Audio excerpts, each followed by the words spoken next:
G'day, Sean Gorman, author of Shooting Through.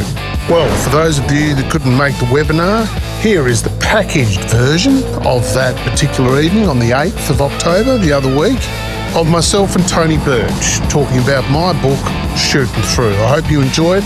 Get in, buckle up and hold on.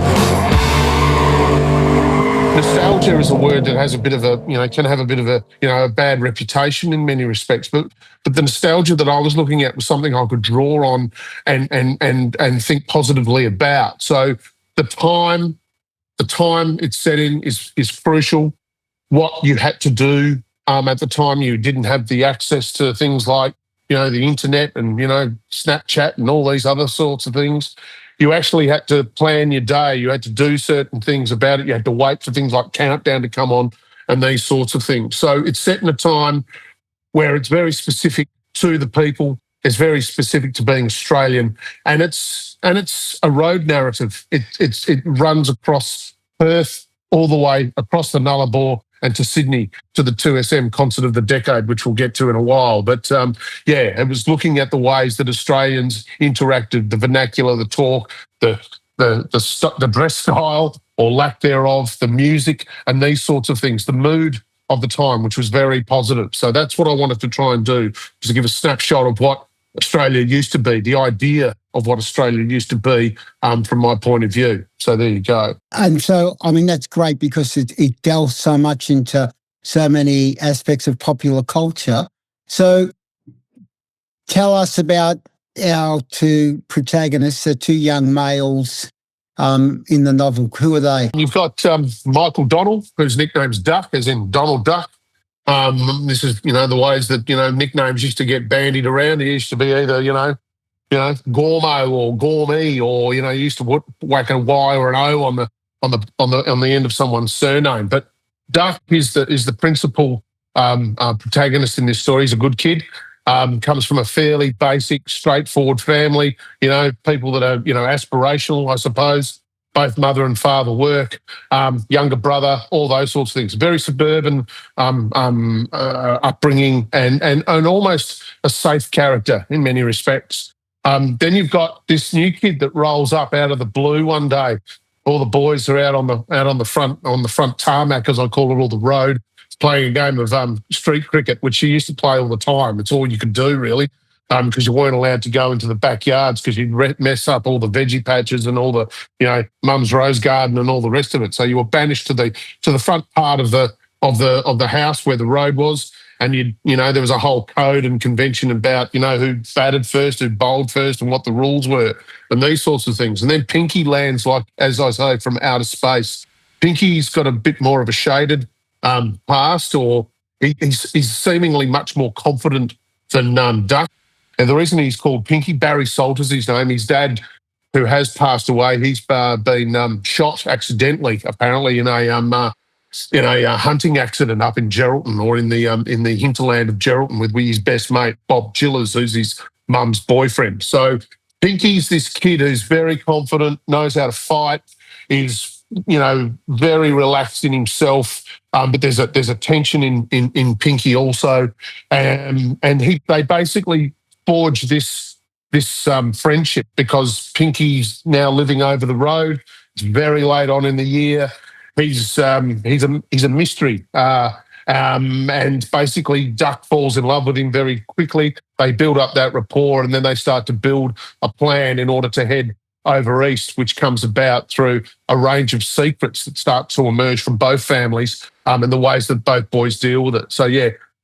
Duck and Pinky are the primary drivers of the story in many respects. For people who don't know the book, tell us also about a third major character, that is the young girl that they meet along the way. This was something I thought long and hard about, because I know you and I, Tony, have spoken about the ways that, Indigenous fictional characters are portrayed by non-Indigenous writers, and I was incredibly mindful and cognizant of the ways that Missy, who is picked up in Kalgoorlie, she's thwarting they pick her up at a service station on the outskirts of Kalgoorlie. It's the prologue to the book, which sets the scene in many respects. Missy's picked up there. She is thwarting a drug deal from a from a local bikie gang called the Nongs, which I pinched from Dave Wish Wilson. He gave me his thumbs up in terms of that. And she's trying to stop, the ways that these guys, these characters, these criminal characters are invading her space and her people and her community with drugs and all sorts of stuff. So they basically pick her up. She dives into the back of the car that they've stolen, Bob Chillers's Valiant Charger. She dives into the back of that, and then they're away to the races, essentially. So she gets the prologue. She gets the front row seat in the prologue, and then we build up the characters of Dick, Duck, and Pinky in terms of that. And then once we get to Kalgoorlie, once they've stolen the Valiant, then Missy is the primary driver a lot of the narrative, and she's the strongest character out of the three. She's the one that sets them straight. She's the voice of reason in many respects, and she doesn't take any shit. So she's a really strong character and is sort of like a conglomeration of a number of not just Indigenous women, but Indigenous people that I've met along the way over the course of many years now, who sets the scene and really sets the ways that the boys reconsider things in their past and what their perceptions of Indigenous Australians are. And I think she's a really important person to tell that story, and that's what I've tried to do through that. It's a great road novel, and uses that device of people fleeing and sometimes unknowingly how much danger they're in. There are parts of the novel where the three of them are aware of, they face imminent danger, but there's also parts where they feel that they've got away or they're in a situation where they've got some freedom, and then they're sprung on pretty quickly. But before we do that, I just want to go back, because one of the things that I loved about the novel is the way the setup, you talk about the suburban street. And one of the things that interests me, I don't know Perth that well. As you know, I've been across there, but I don't get as far as the Writers' Festival and the river. So I don't get into the badlands or the suburbs of Perth. But what I recognise is that the way you set up that street scene of the games, the cricket in particular, that there's a wonderful sense of universality around that. I remember when my kids were younger, my older kids, and they used to play down the end of the court we lived in. So all the kids would sort of hover down there on their push bikes. So as a writer, you talked about the cinematic qualities of your work, so you're drawing one on memory, but it's a very strong place-based piece, very strong visual landscape piece. How do you conceive that in your head? I mean, it's literally almost I can see a map of this street and I can see where the kids are coming into bowl. So how did you go about writing that scene, or those scenes in the street? Those scenes were created from a memory that I had. We spent about 2 years in Perth at one point in a suburb called Maida Vale, which is right at the foot of the hills, the Gooseberry Hill and Kalamunda and Lesmurdy. That is precisely what our street looked like. Thinking about that, trying to recapture that sort of situation, rendering that the way that I did, was very much a very strong memory that I had of Melloway Drive, actually, in Maida Vale. So I drew down on that very heavily. What I love about that also is it's weird because you have the street and the street faces onto the front garden and the house. So, you're only talking meters away. I think one of the qualities of those scenes is that it's almost like you've created a world of children and teenagers, and then the domestic world of the house, which belongs to the parents. But they're connected, obviously, but it really is that the street belongs to the kids. And when they go to the house, it belongs usually, to the mum, the dad, or a psycho boyfriend, perhaps. But so you establish that distinct world very, very cleverly, which gives those young boys real autonomy and authority. Even though they take off on the road on this escapade, even before they do that, you sense them of having this really strong streak of independence and bravado. That's where you set the scene. That's where you set the scene for yourself and others. And like I said, the reason why they kept, playing and all the rest of it, because, boredom seeped out of every blade of couch grass and every beige brick in that suburb, and it did. So you had to make your own. You had to make your own fun. You had to keep, engaged through other ways of doing that, and that was primarily cricket in the summer and football in the winter. And that's what you did. You had to do it. There was to go inside with a bunch of boys or to go to the backyard and try and play cricket there where there was a grass area and a big backyard and all the rest of it was, you were tempting fate because they would invariably, you'd have a broken window and there's nothing worse than breaking a window and that sinking feeling when you wreck something that you shouldn't have done, primarily because you're playing a game of cricket, for argument's sake, or kicking a footy. So the space of the front of the road in front of the house becomes this specifically demarcated space for these young men who are about to bumble their way into adulthood because they are 17. It's all set, as they're about to transition from high school into adulthood, whatever that actually means. And this is the last time that they'll be playing games like this for some time. So to be able to do that and they were highly codified spaces because everyone knew what to do and you didn't even have to say, tip and run, 6 and out and all the rest of it, one-handed catch, taping up of the tennis ball, all those sorts of things, an esky lid for one of the wickets, a bin for the other end, and all the rest of it that went with it. Everyone knew what to do and you didn't have to speak about it because everyone understood what the process was. And so that was where you got to, show what you could do, if you could do anything. It showed you, how to negotiate with people around you. You talked about it. You bullshitted endlessly about how great things were. You compared it to things like test matches on the TV. And don't forget, this was a time when World Series cricket was on. So, the World Series cricket thing was a huge thing. And I remember that distinctly, like sitting there with my father who was, chain smoking and watching, that one day game between New Zealand and Australia where the underarm ball by Trevor Chappell was bowled. And I asked my old man, what's going on here? And he said, I have no idea. If any of us had tried to do an underarm bowling sort of situation out on the front tarmac, that would have ended in serious violence or disparagement of the person who had done it. So it was interesting to sort of, as you say, Tony, the outdoor space, which was very much the kids or the adolescents of the time, whereas the inner space, the inner sanctum of the home, the domicile, was very much where the adults controlled things. So outside, you could do whatever you wanted to do, and invariably you did.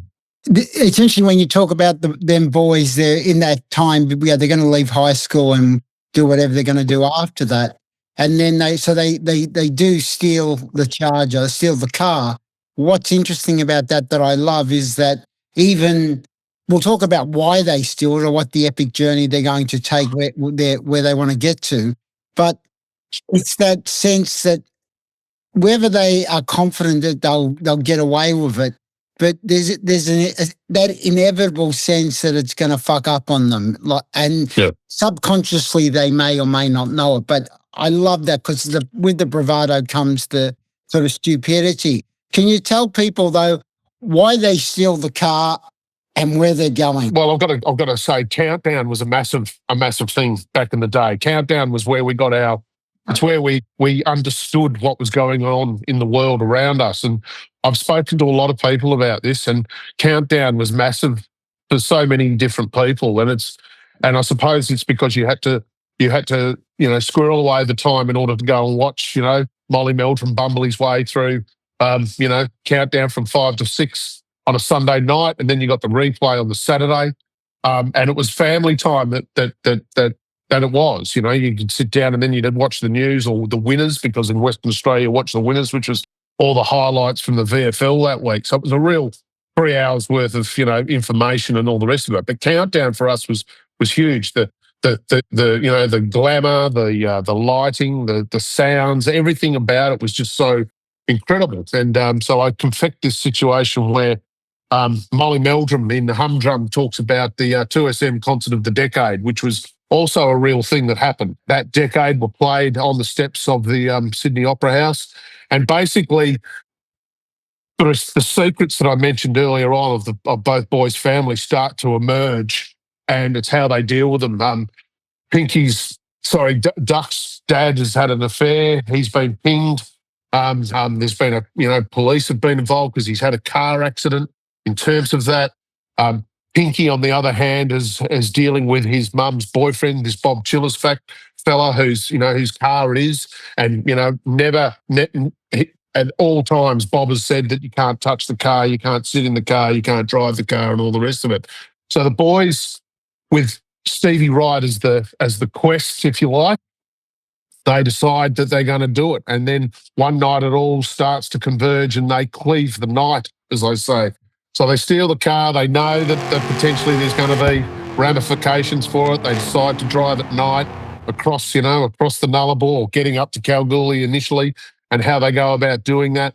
And then basically they have to try and negotiate or navigate the ways that they deal with this. And then Missy gets in on the act in Kalgoorlie, and it changes the dynamic. And they've got to really reconsider the ways that they go about doing this, because then once they're on the road, they're not just pursued by Bob Chillis and his mates, who are all a bit shady, like Geraldton Mafia and a few bikies, but the cops are involved in these sorts of things too. So I suppose it's the way that youthful bravado and your naivety, one's naivety at the age of 16, 17, and the opportunity that presents itself.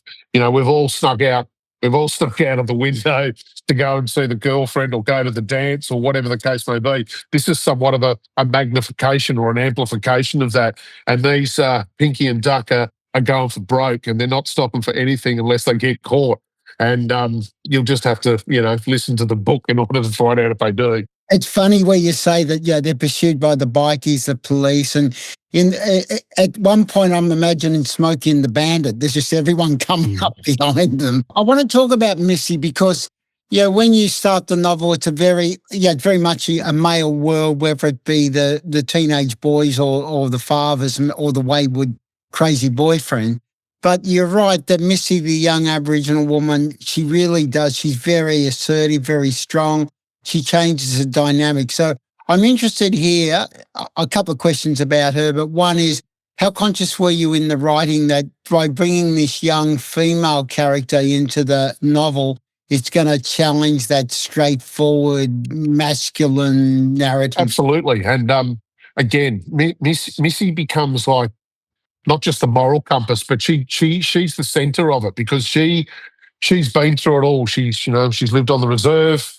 The land's been handed back by the government or the church or whomever. It's a bit vague as to how that has gone. She's been through a fair bit as it is, and she's trying to stand up for her community, and the reasons why she's trying to thwart does thwart the situation with the bikies at the time. So she becomes central to the education piece, and I didn't want it to be didactic, like banging people over the head with how these sorts of things went.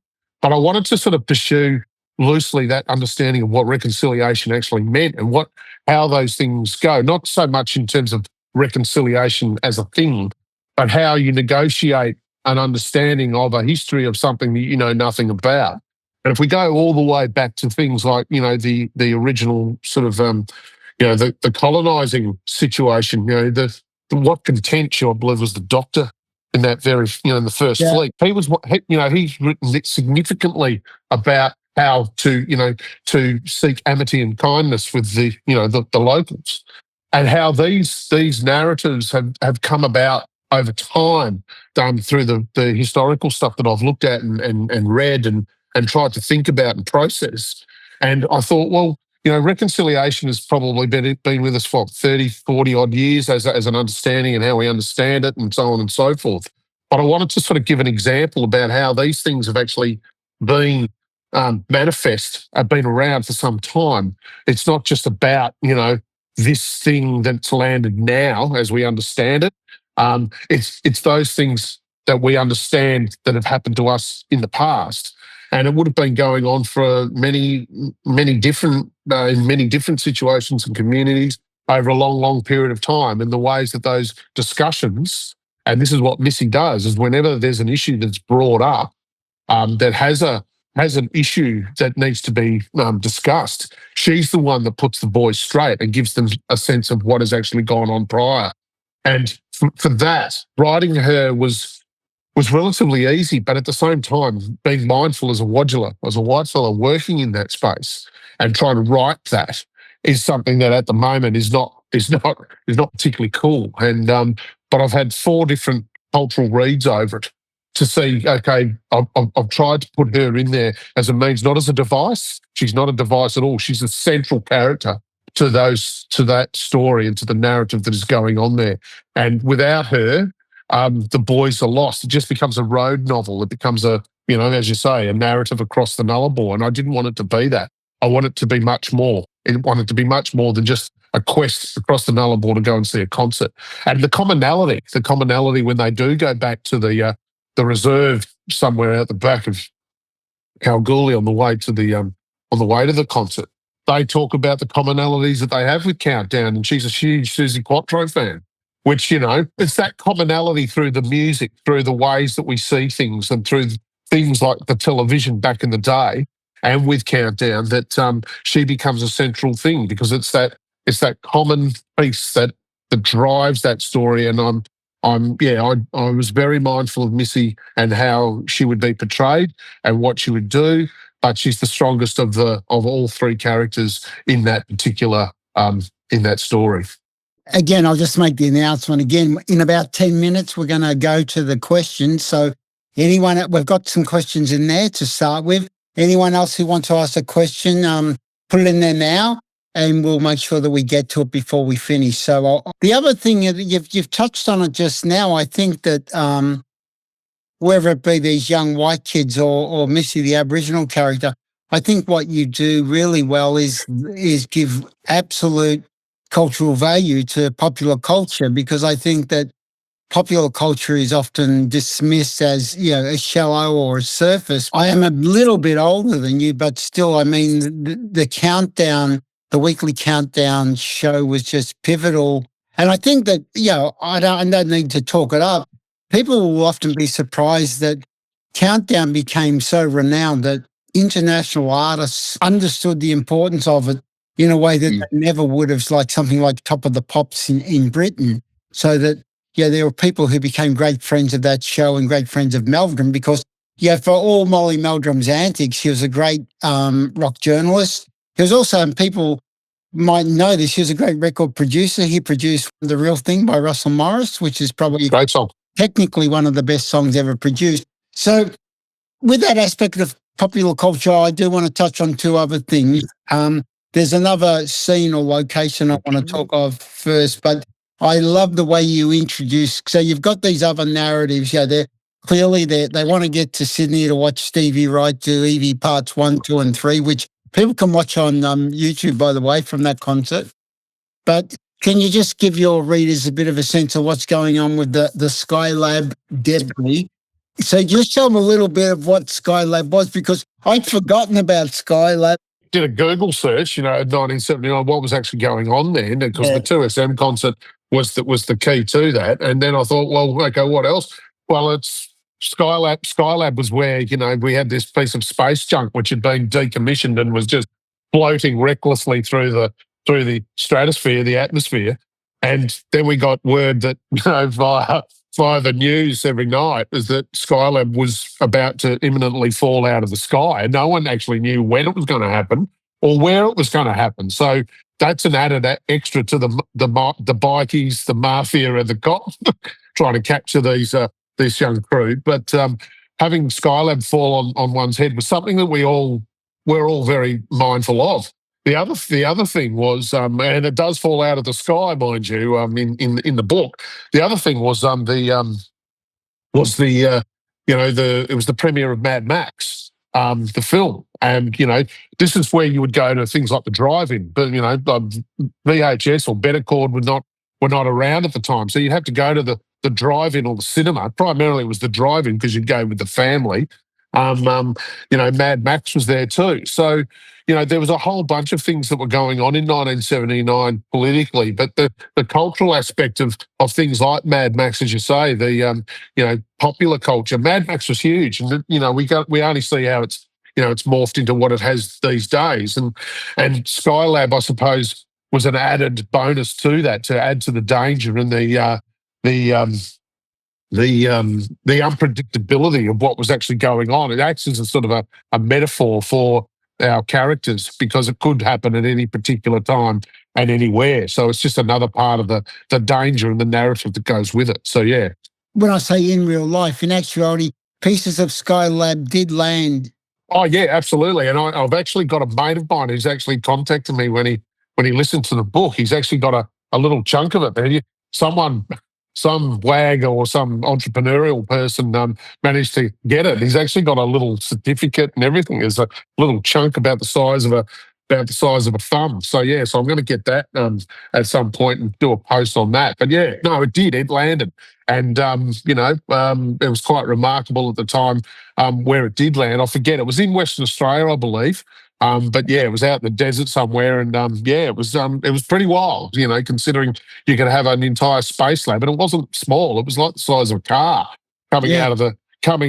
out of space, landing, and it probably fed into things like Doctor Who and these sorts of things too. It was a lot of fun trying to recreate those things and remember that and build it into the story and the narrative, not just about travelling across the Nullarbor. There was a whole bunch of things going on at the time.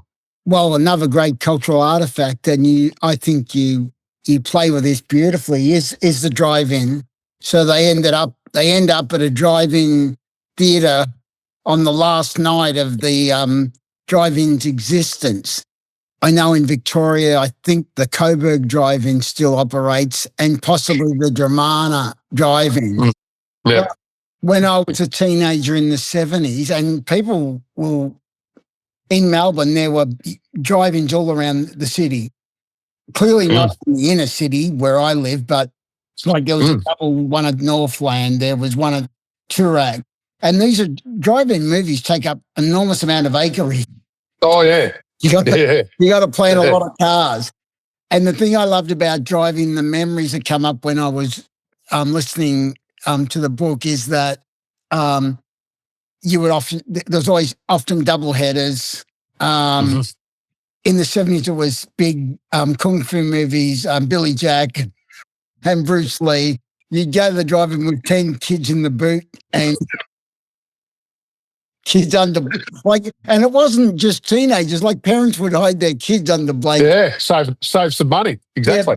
Yeah, I remember in the end, the drive-in theatre just decided to charge by the carload. So it wouldn't matter how many you had, you charged by the carload. But I imagine in a city like Perth, which has a massive driving culture, the driving must have been really important. Look, it was. And look, Perth's sister city is Los Angeles. So it's there's a car culture here, most definitely, and it is spread out. Urban sprawl in Perth has always been a feature of the space. Drive-in theatres were everywhere, and it's funny, the first time I saw Jaws was in Geraldton, actually, when we were living up in Geraldton, and it was terrifying. It was absolutely terrifying. And I think the last drive-in movie that I went and saw was with my mum, and it was to go and see the Rocky Horror Picture Show at the Rose. And every time you'd go to the drive-in, you'd go to the kiosk at, in intermission, and they always had the best hot dogs at drive-in theatres. I don't know what they were pumping in there, but they were always the best. But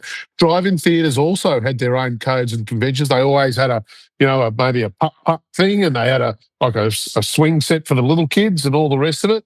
But they were so iconic and so specifically designed for family entertainment at the time, and the car became was the way you obviously got around. It was a status symbol and all those sorts of things. So it kind of married up really well. But then obviously home entertainment situations, again, VHS and Bettercord and these sorts of things. And now people don't.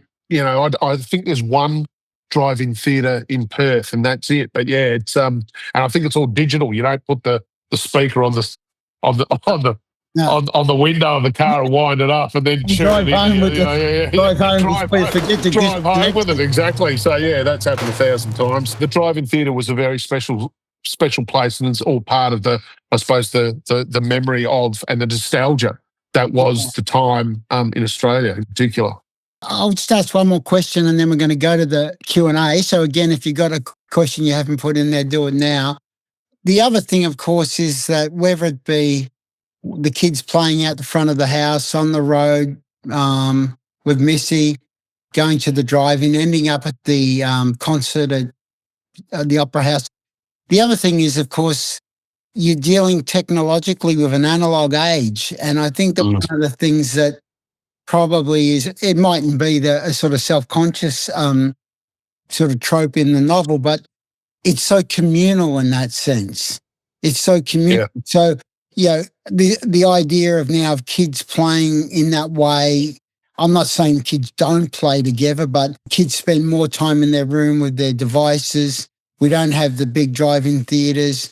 I mean, there are still movie theaters, but a lot of what we're doing entertainment-wise, and even with music, we're not we're doing a lot of music on Spotify and other things. We're watching cinema in our home theaters. We're watching it on Netflix. So there's the sort of the mass crowd effect that you talk about in the communal aspect. You realize how much that has changed. So I think they have a lot of opportunities for invention that has been lost. Starting to sound like an old man when, back in the good old days and all the rest of it. But there was a whole bunch of things like accessibility, you know, you couldn't just go into your room and then play that favourite song. You had to listen to an album, and you had to put the album on a radiogram to listen to it, and so on, and normally in a beanbag or something like that. And you had to do it at certain times when you weren't disturbing mum and dad and all the rest of it. It wasn't the cricket or the footy was on these sorts of things.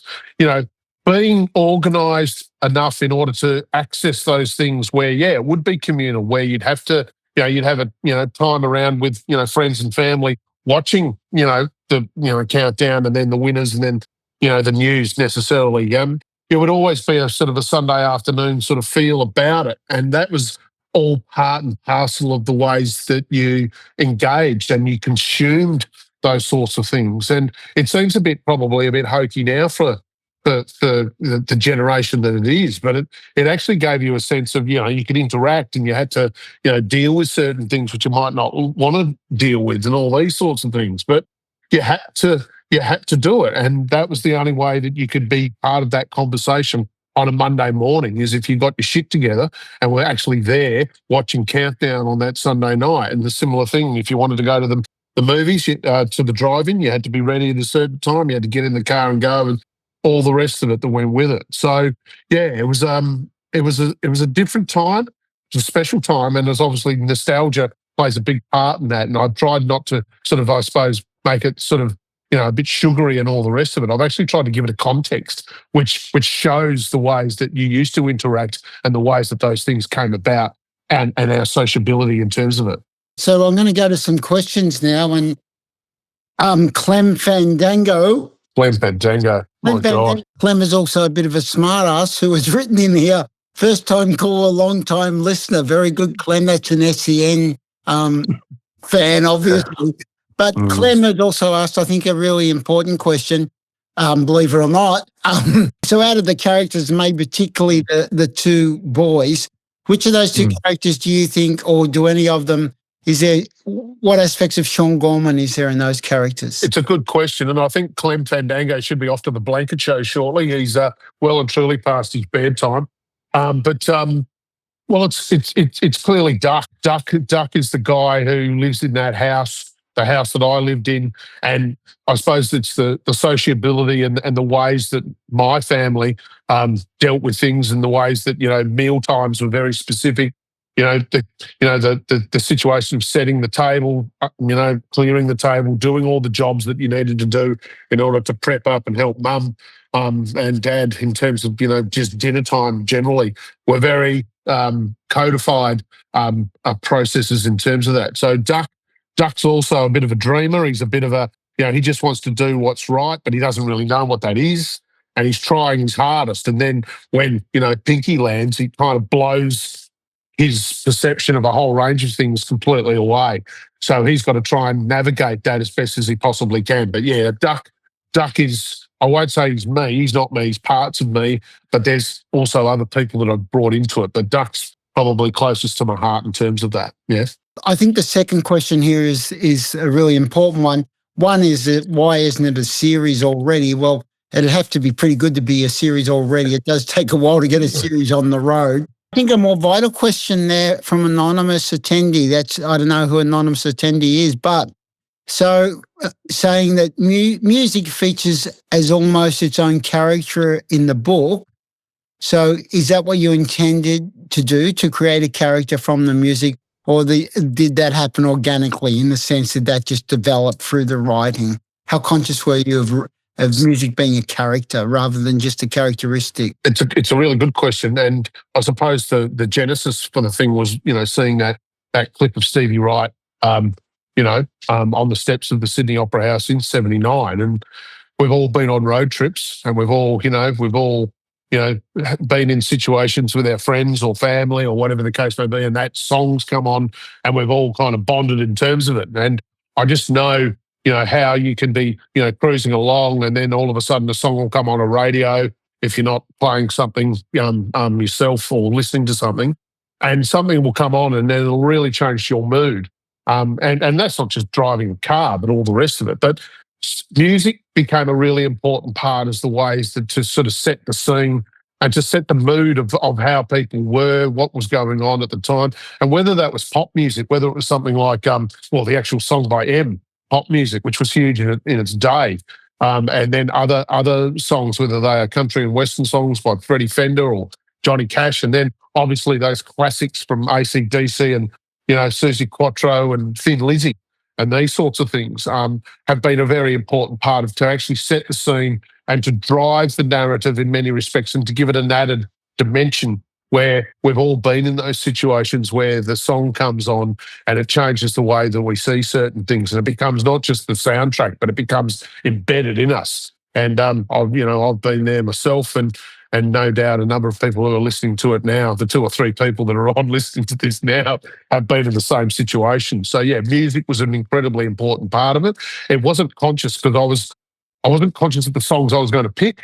I just thought, well, they're in this situation. They're driving across now. They're getting away from the cops. The Boys Are Back in Town by Thin Lizzy is the perfect example for that. There you go. So that's how that came about. It was quite organic. I mean, again, thinking of the richness of the period.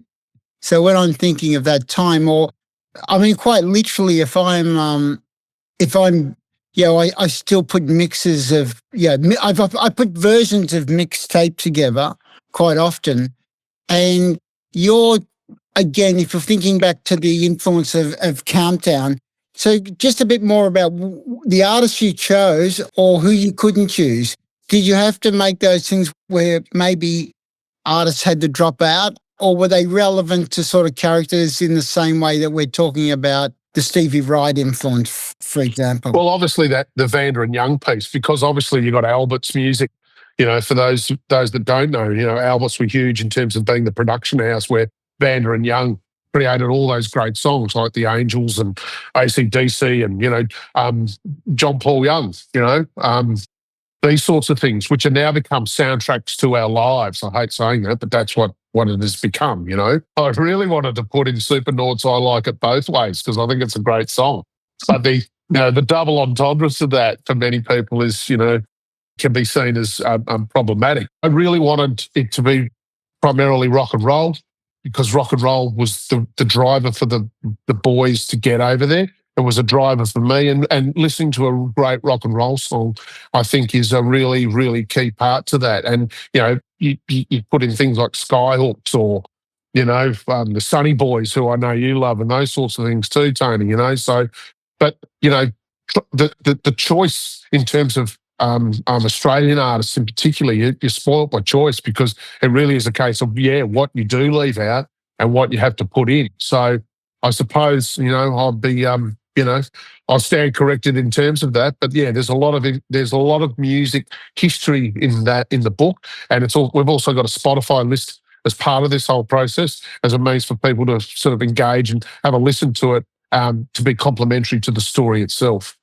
Another question relative to that is that clearly when we started tonight, you've written those 2 major books on football. So another questioner asked, was there a temptation, or because you did play around that idea of kids playing cricket in the street, was there a temptation or at any point where you thought you'll put more football basically into the storyline? Given the time it's set in the year of the actual year itself is like coming into summer. So I could have perhaps done that, but I suppose I really wanted to concentrate on the cadence of the car. I really wanted to focus in on the character of the car itself. And so certain things had to be given up. So football, as much as I really wanted to write about it, and again, having written, creatively around football in terms of those silences for those other projects that you mentioned earlier, I suppose it was just something that I had to put the cue back in the rack for the football side of things as a means to, to focus in on other areas and other things I wanted to help drive the narrative. And the Charger was one of the primary ones to that. So yeah, that's what I did. Was there a point when you're thinking about these boys idolizing a rock figure that right in some way mirrors their own potential recklessness or the threat?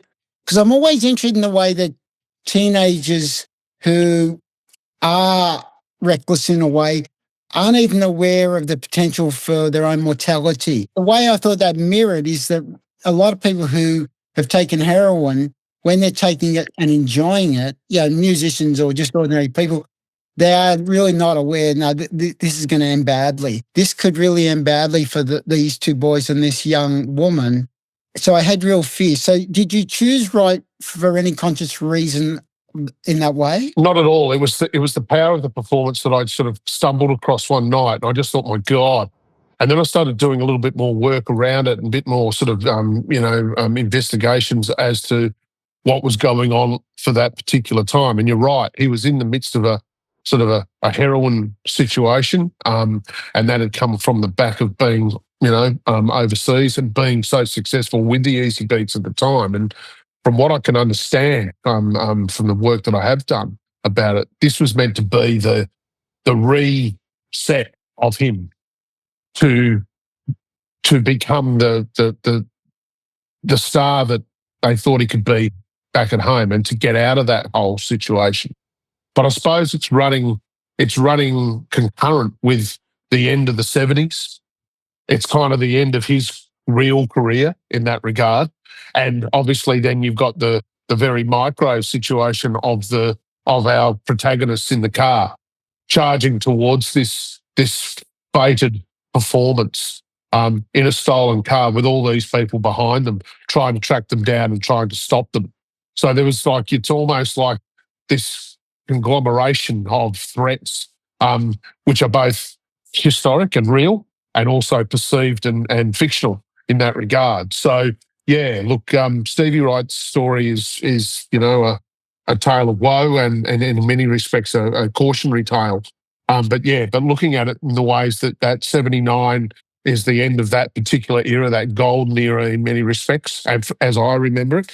And then you go into the 80s where things change completely and you've got the Gordon Gekko greed is good type piece and the ways, business and commerce and Australian society changes completely on a whole range of different levels, which we're kind of still dealing with now. And then obviously our protagonists and how they manage and deal with it right the way to the end. And that's why that's why I suppose it's almost a three-pronged attack in terms of looking at the ways that if you don't make the right decision, then potentially things will go wrong. I think you can make a real argument for the quality of the era. It's not just nostalgia. You're talking about a time when what was being made in music and what was being made in film was remarkable. I use the term nostalgia not in some sort of whimsical way or as a sort of, again, as a sugary coated sort of thing, or a hankering for the past. It's actually drawing down on that as a means to gain strength out of it and to be able to compare it with today, which is not to say, it was better then, but I hear what you're saying with regards to films and the ways that films were made back in the 70s and what was involved then. And nostalgia is a power. Nostalgia is an energy in that regard. And that's what I've tried to do in terms of it, is not sort of look back and harp for the olden days. It's a means to actually sort of, locate it as a means of a position of strength, and not just as a, something to, think about in a sort of a whimsical way. You're literally writing about events leading up to the end of that decade. There is something of sadness in these experience of these boys and this young woman. So charged. It's and I don't mean in any way in a shallow way. It's sexualized. It's the music. It's the car, and it's almost like it's an ending of that as well. I just want to read a comment by James Baker, who's one of the guests, and he says he knows it's not a question. It's not a question, James, but it's a great comment. And he's reminiscing here, and he says Tony, so he's talking to me, not talking to you. So James tells a little story about his mum taking the whole mob to the driving Perth in this, and so I imagine the whole mob. That's a lot of kids piled into that car, I reckon. And then he says he remembers his mum ordering food for everyone at the shop, but the people, maybe they thought they wouldn't even let her pay for all of us. So he says there's a couple of bits of understanding and love. And then he ends up by saying crazy days at the drive-in. So exactly. Thanks for that. Are you planning a sequel? Well, I'm trying. I would love to. I've actually had a few thoughts around that. I'm just trying to basically get this thing published. I've got everything else. I've had it optioned. I've had I've done a whole bunch of work in regards to getting it out and into the world. And there's a whole backstory to that, which I won't bore people with. But basically, all self-funded and all self-published in that regard. But it's I'd love to do a sequel because I think the next phase on, or even some of the pre-story to that could actually be quite fascinating also. So I have thought about it. But again, we'll cross that bridge when we come to it. I've got to try and get it published first. So I suppose the last question, I mean, I know it took a lot of courage for you to do this. And what I mean by that, you have to invest so much of yourself. I know that you were working for the AFL at the time, and that was a very big job you're doing at the AFL. I know that I was a major influence in your life. That goes without saying. If anyone who doesn't know, I was Sean's formal mentor when he came to Melbourne University. You've mentioned it. I just said, stay off the grog and follow me. So for any writers in the room, any would-be writers in the room, what advice would you give them about, I suppose, what you need to do to keep going to see a project through to the end? It's the muse. It's the thing that keeps you going. I suppose I really wanted to tell the story. And once you start, you've got to see it through to the end. And that's, getting up quite early, 3:00 in the morning, writing for 8 months, before you go to work and these sorts of things. And I suppose that's what you have to do. You got to, that's the way it goes. And I finally got it out there and all that sort of stuff, Tony. But you've just got to keep chipping, and it's probably a metaphor for a whole range of different things in that regard. So you've just got to keep chipping. You got to apply yourself. You got to commit to it, and you got to give yourself, you got to give yourself the time and the space in order to do that. But as Ernest Hemingway said, what do you do? You write drunk and you edit sober.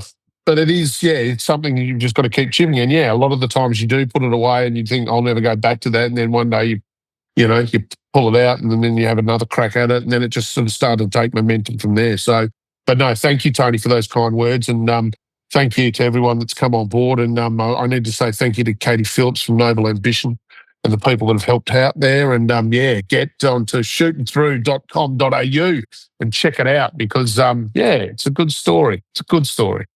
And I was just going to say something. You're not going to get away with what you just said. Write sober, edit sober. Okay. So everyone, have a wonderful night. Thank you for joining in. And thanks, Sean. It was great to catch up with you online. Yeah, thank you. Thank you, everyone. Thank you, Tony.